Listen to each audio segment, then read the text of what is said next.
Hello class 6 students, welcome to Study Fast Success.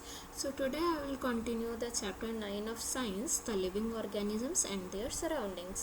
तो last lecture में मैंने कुछ चीज़ें डिस्कस की थी। मैंने आपको इस चैप्टर को ओवरव्यू दिया था और हमने ये सारे टॉपिक्स डिस्कस किए थे कि हैबिटाट क्या होता है, एडाप्टेशंस क्या होता है, फिर डिफरेंट टाइप्स ऑफ हैबिटाट के बारे में हमने देखा था, एक्लिमेटाइजेशन के बारे में देखा था and component of a habitat that is our biotic and abiotic.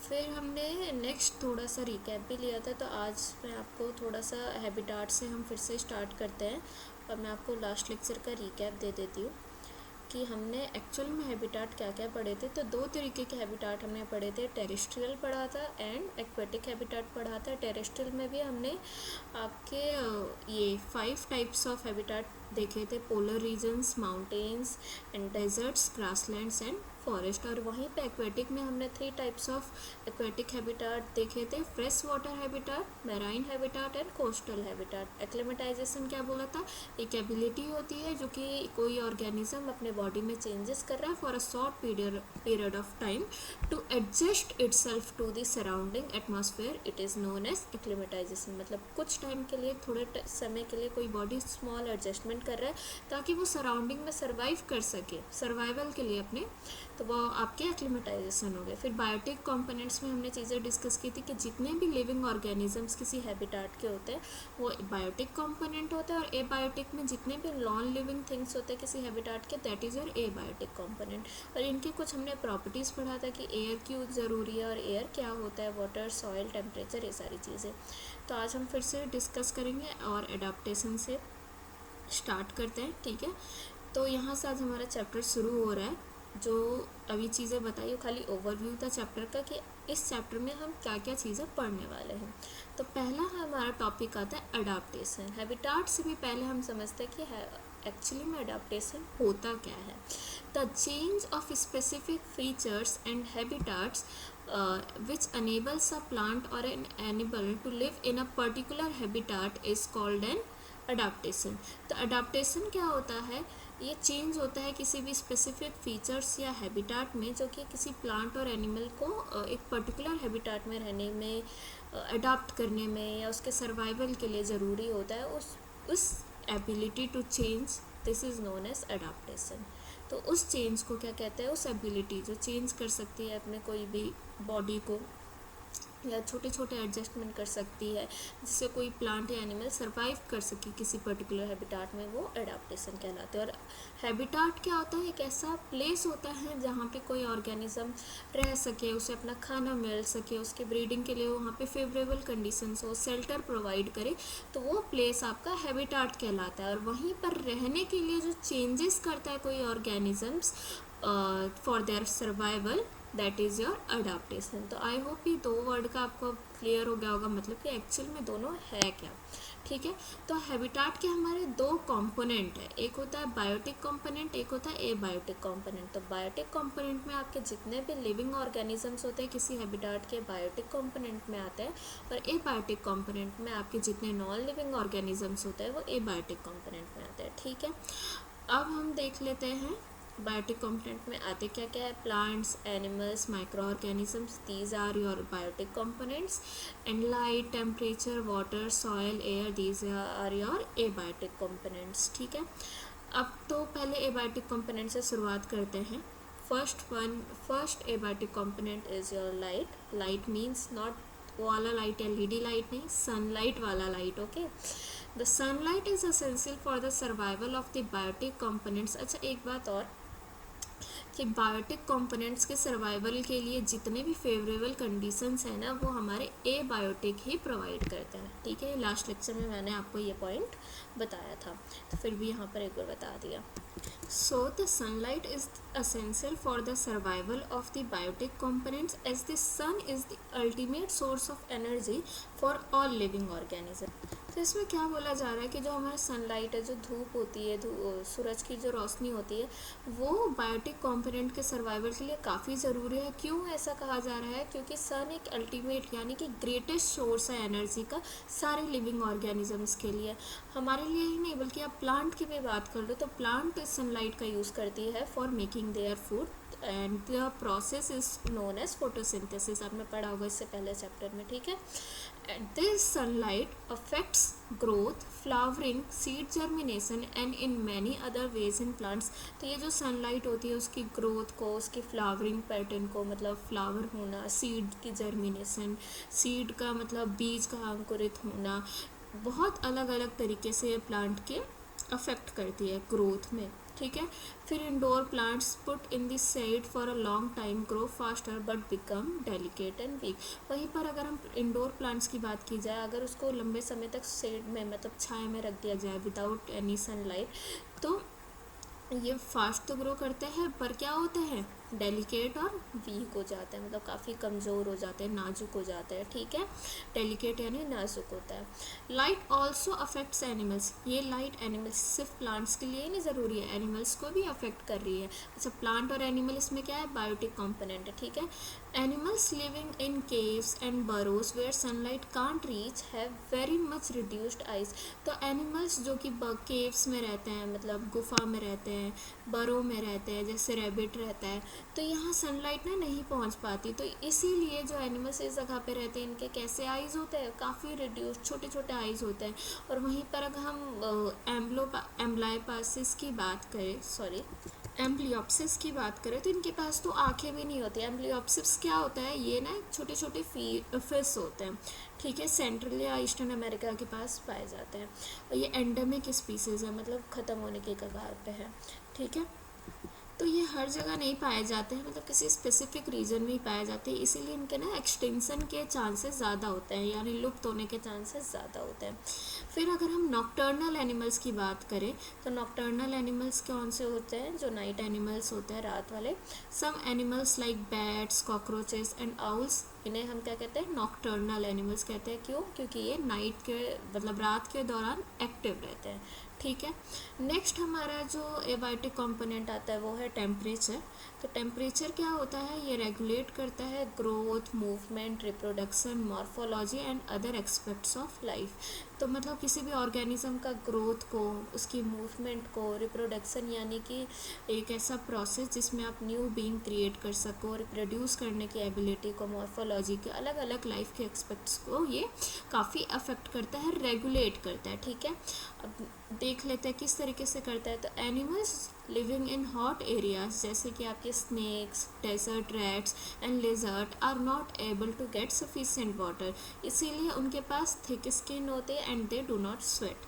तो देखो क्या बोला जा रहा है कि जैसे जो एनिमल्स जो गर्म एरियाज में रहते हैं तो वहाँ पानी ज़्यादा अवेलेबल नहीं होता है, तो उन्हें ज़्यादा सफिशिएंट वाटर नहीं मिल पाता है, इसीलिए इनके पास कैसी स्किन होती है, थिक स्किन होती है and they do not sweat, और ये स्वेट भी नहीं करते, क्योंकि अगर ये स्वेट करेंगे तो अपने बॉडी का वाटर लूज़ कर रहे हैं ना, ठीक है।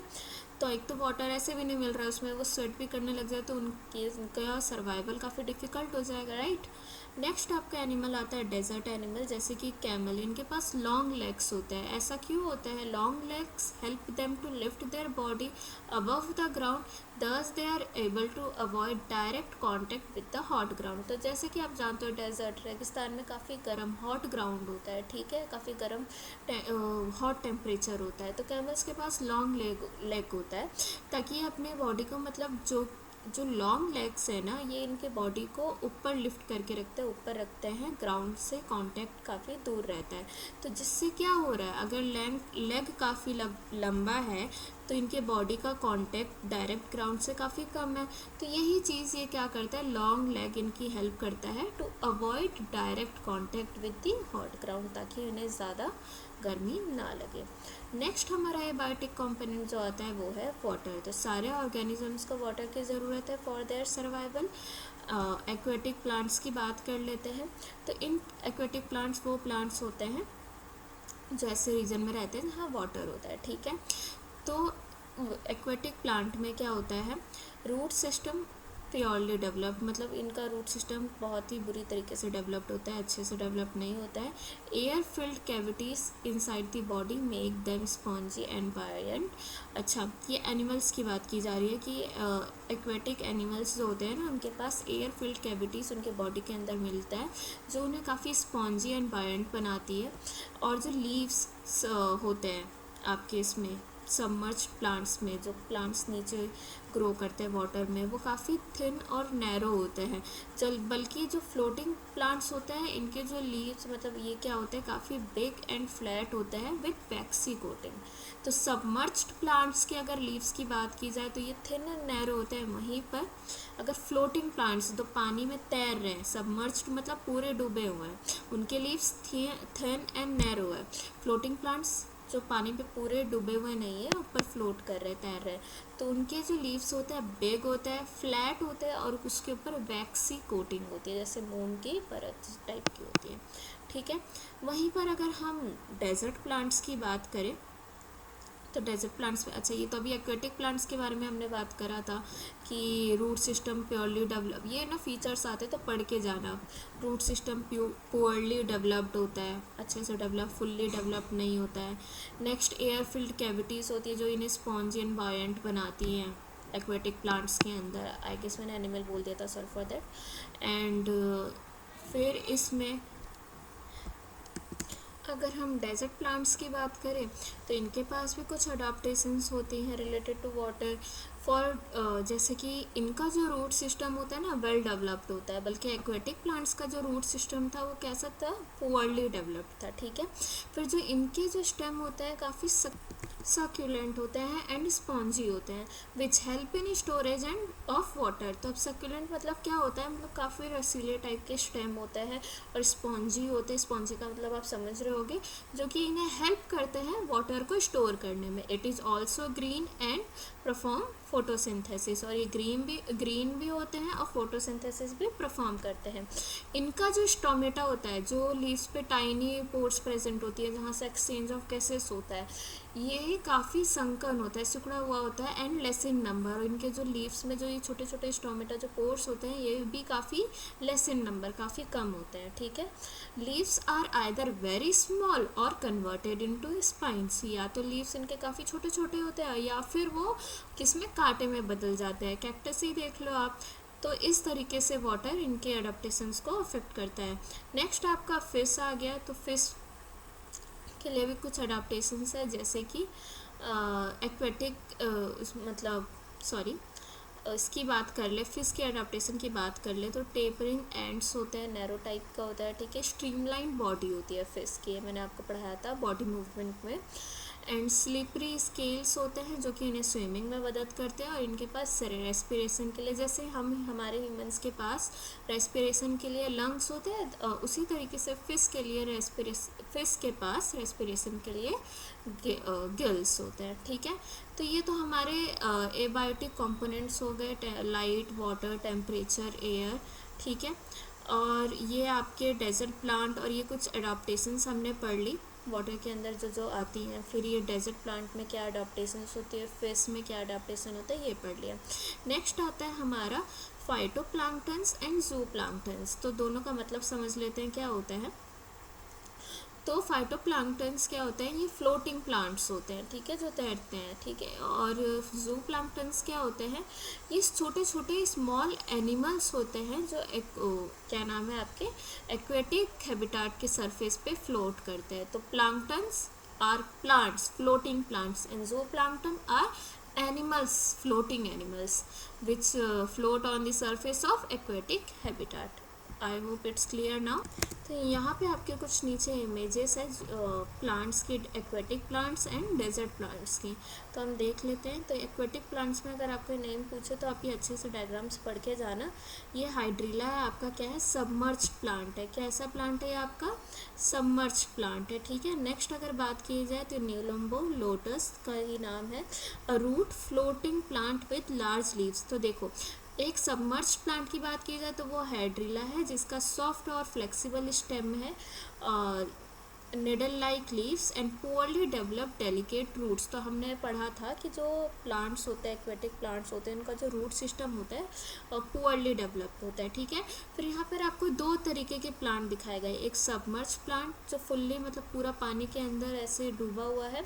नेक्स्ट आपका है रूटेड फ्लोटिंग प्लांट जो पूरा पानी में सबमर्ज नहीं है, डूबा हुआ नहीं है। देखो ये पानी है आपका, ये वाटर है, तो ये सबमर्ज पूरा वाटर के नीचे है और ये फ्लोटिंग हाफ वाटर में एंड हाफ अबव वाटर है। ठीक है। तो ये हमने हाइड्रिला के पढ़ लिया। ये लोटस है आपका, इस root floated plant with floating plant with large leaves, इनके लार्ज लीव्स होते हैं। एंड इकॉर्निया, ये क्या है आपका इकॉर्निया, ये भी क्या फुल्ली मतलब आपका पूरा सबमर्ज नहीं है, फ्लोटिंग प्लांट ही है। वाटर हाइसिंथ के नाम से भी इसे जाना जाता है कॉमन लैंग्वेज में।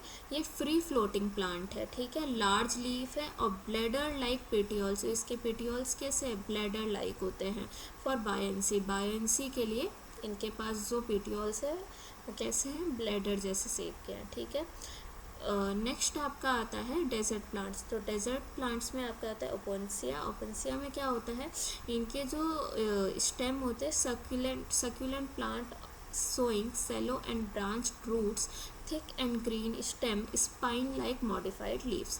तो देखो इसमें क्या बताया गया, ये डेजर्ट प्लांट्स के कुछ नाम है, जैसे अगेव हो गया, पंसिया हो गया, एंड ये दिस वन, और इसे हम ट्रू ज़ीरोफाइट के नाम से जानते हैं। तो पहले इसके बारे में पढ़ लेते हैं। देखो इसके जो लीव्स होते हैं इस स्पाइन में मॉडिफाई हो गए हैं फॉर प्रोटेक्शन, ठीक है। फिर जो इनका थिक और जो स्टेम है काफ़ी थिक एंड ग्रीन है, ठीक है। फिर इनके जो स्टेम है इसमें क्या होता है सक्यूलेंट होता है, सक्यूलेंट यानी रसीला, जो पानी काफ़ी एब्जॉर्व कर सके, स्टोर कर सके। जो सेलो ब्रांच रूट्स, इनके जो रूट्स है वो कैसे हैं, सेलो एंड ब्रांच रूट्स है। तो ये कुछ फीचर्स हैं ओपेंसिया प्लांट के। नेक्स्ट अगेव की बात करें तो ये भी सक्यूलेंट प्लांट है, सेम रसीला, जो वाटर एब्जॉर्व करने की कैपेसिटी हो।